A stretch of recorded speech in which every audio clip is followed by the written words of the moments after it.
Hello guys, magandang araw. Welcome back po muli sa ating channel. Kung naghahanap po kayo ng property na mura at nasa mga around 600,000 lang ang pinaka minimum bid price, baka ito na yung property na inyong hinahanap. Dito lang yan sa may Palicodaanan Road, bali doon tayo nagagaling sa may Bacoor Boulevard, dito tayo pumasok. Along the way lang po dito yung location ng subdivision, pero hindi ako sure kung magustuhan nyo yung property. Nasa first public auction nga po pala ito, kaya medyo ano pa siya, medyo mataas yung price niya. Yun lang ay, ewan ko lang, kung makikita nyo yung pinaka-property, medyo may kalumaan na siya at yung location niya is pinaka-dulo or parang dulo siya ng subdivision. Looban talaga siya, tsaka parang wala siyang lusutan yung kabilang kalsada. Makikita nyo siya mamaya. Medyo dali lang po yung upload ko, wala akong time mag-edit ng video, pero ito hinabol ko na siya. Hanggang Friday lang po itong submission ng bidding, kaya check nyo lang siya. Nakapost na din tong pictures nitong property sa aking Facebook page, check nyo lang na din.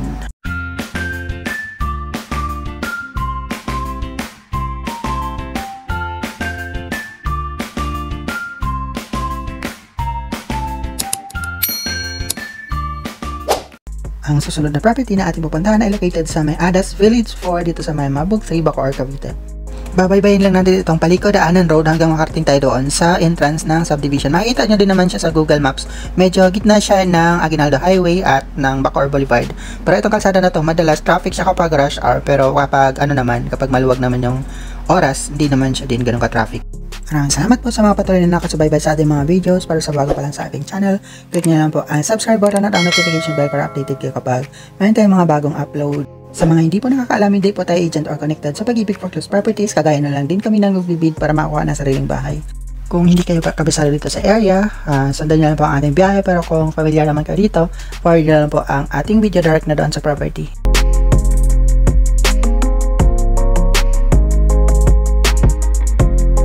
Ito na tayo sa may entrance na kalsada. Meron pangalan dito na Adas Village. Tapos, yan yung katabi ay ang Mambog Elementary School.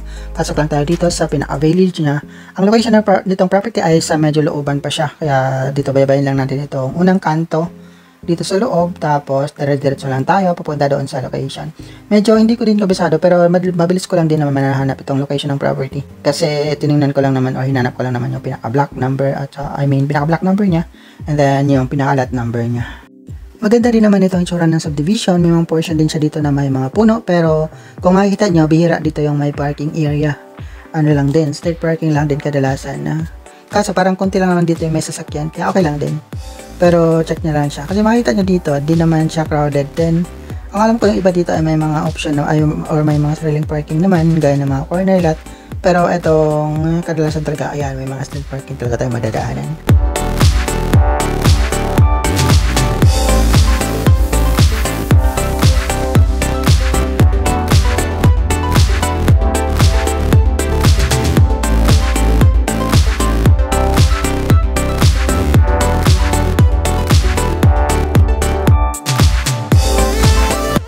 Kung makikita nyo, meron silang parang tangke ng tubig, kaya tingin ko deep well yung tubig dito. Not sure, itanong nyo lang siya kasi wala din kasi ako natanungan nung time na nag-visit ako dito. Kaya mas okay kung i-verify nyo siya. Madadaanan din pala natin ang kanilang covered court. Dito siya sa may kaliwang side at saka yung basketball court. Tapos sundan nyo lang ating biyahe. Diretso lang tayo doon sa dulo. Doon yung pinakadaanan niya papunta doon sa location ng property.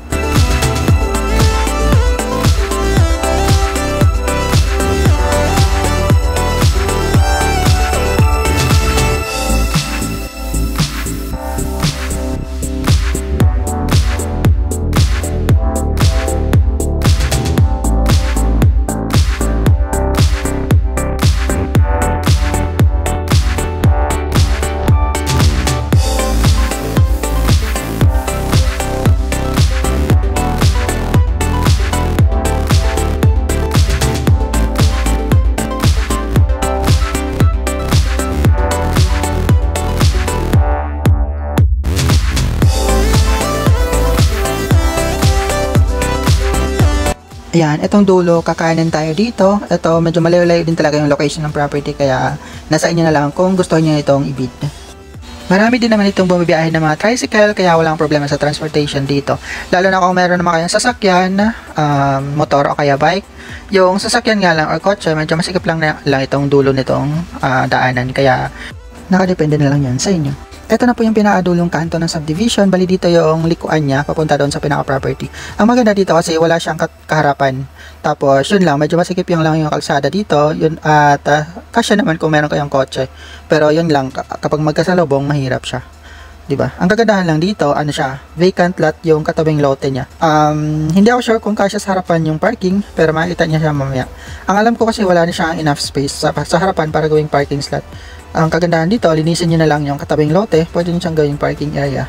Yun lang ang alam ko, meron ding separate title itong katabing lote, kaya hindi din siya forever magagamit kung sakaling ibenta din ito in the future. Nandito na tayo sa location ng property, ito lang sa may kanan, makikita nyo, medyo luma na talaga yung bahay. May kotse din naman ditong kapitbahay, kaya tingin ko wala namang problema dito sa daanan kung sakaling magkaroon kayo ng kotse. Ang kagandahan dito, tahimik yung location, tsaka yun nga, pader nga yung katapat niya, kaya medyo may katahimikan dito sa area na to. Ayun lang, kung gusto nyo ng ganitong space, meron siyang privacy at medyo tahimik at mapuno din naman yung harapan niya, ayan, go nyo na to. Hindi nga lang din ako sure kung binabaha dito sa location, itanong-tanong nyo lang din siya sa mga kapitbahay.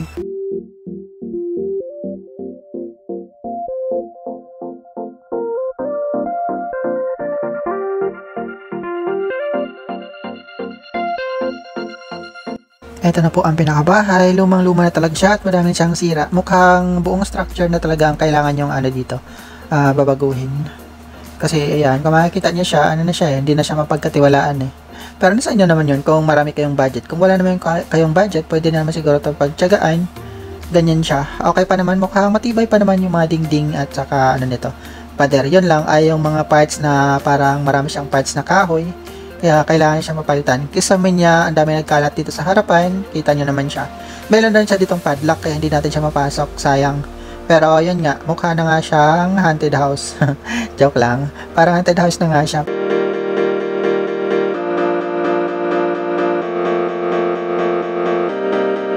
Pero yan, kung makikita niya siya, yero yung bubong niya. At parang mga kahoy nga kasi yung parts niya sa taas. Kaya ayun, madalas sira-sira na talaga siya. Wala na mapakinabangan halos. Di ba? Ang daming ayusin. Tapos ang dungis-dungis pa. Pero ang ganda ng design dito. Yun nga lang, medyo kahawig siya ng, ewan ko kung anong kahawig niya. Basta kaya nang mag-check. Pero yun, may mga grills na din siya dito. Malaki din yung space niya sa harapan eh. Kung gusto nyo, pwede nyo din tong gawing parking. I-expand nyo lang siya hanggang dito. Ayan, di ba? Malaki pa naman yung space niya dito bago magkalsada. Kaya pwede pa siya. Yun nga lang ay nasa inyo pa rin kung ipapa-expand niya siya. Nasa ano lang naman to, row house lang naman to ang property, kaya medyo lang siya. Hindi naman siya ganun ka-delikado kung gagamitin nyo pa din yung existing na structure niya. Pero maganda talaga to pag ipapabago nyo yung buong structure ng bahay. At maganda din kung patataasan nyo siya, at least masusulit nyo yung space.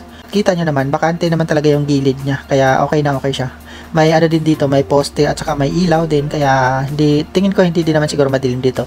Unless kung hindi gumagana na yung ilaw, pero for sure gumagana naman siguro yung ilaw dyan. Hindi lang natin sure. Check nyo lang siya, kasi araw naman ako pumunta kasi hindi ako sure, kaya hindi ako sure kung gumagana pa yung ilaw sa may poste. Pero ayan nga, ganyan nga lang yung hitsura niya. Diba?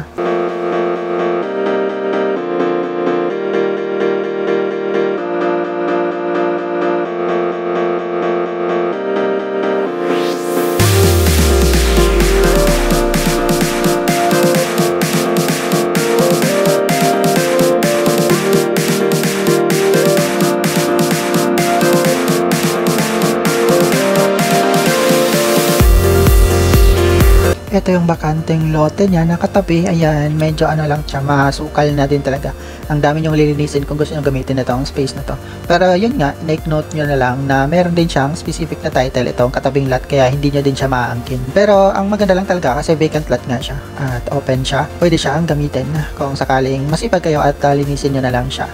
Hanggat wala na may ibang nag-occupy or makabili sa lote, wala naman problema siguro. Malaki din naman yung property area or yung lot area nitong property. Nasa 60 square meter siya, kaya i-check nyo lang din kung hanggang saan sakop yung property line nitong bahay. Kasi nga 60 square meter siya, medyo malapad siya. Kung malapad yung looban nito, okay siya. Pero yun nga, hindi tayo sure kung may kasama din itong bakanteng lote sa gilid. Kaya mas okay kung ipapasukat nyo siya kapag nakuha nyo ito sa pag-ibig, kung hanggang saan yung magiging property line nyo. Kasi nga vacant lot yung katabi, kaya hindi talaga siya sigurado kung hanggang saan. Itong property available sa first public auction, no discount under Trans SPB 337. Ang acceptance of bid offers is from August 12 to 16, and then ang opening of bid offers is on August 19. Ito ang item number 115 with property number 815-20307270090. Ang property location is at Adas Village 4A, Phase 4A, Block 20, Lot 19, Barangay Mambug 3, Bacoor, Cavite. Ito ay isang row house na may lot area na 60 square meter and then floor area of 34 square meter. Ang minimum bid price sa pag-ibig is 670,956.80, and then ang gross monthly income na required based sa minimum bid price is 11,959.71, at ito ay isang unoccupied property.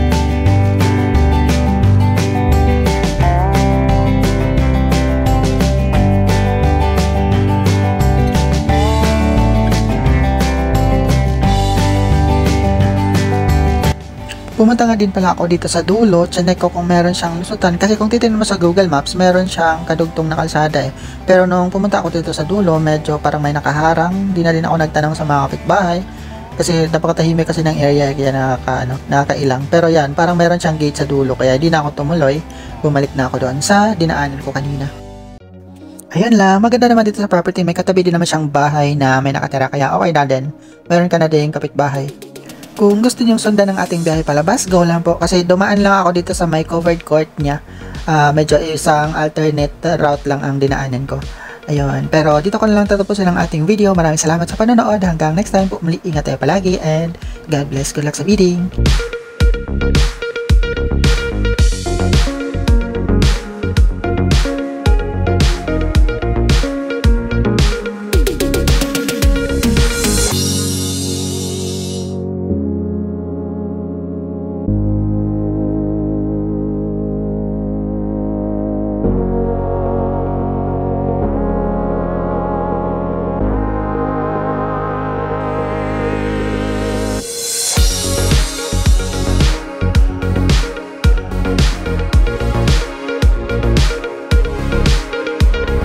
Ito po pala ang kanilang covered court or playground or basketball court. Ayan. Malaki. Malaki din naman yung vacant dito, kaya okay na okay din siya. Di ba? Ang ganda. Yan lang, ay di naman siya ganun kabago na itong subdivision, kaya nasa inyo na lang kung gusto nyong tumira dito.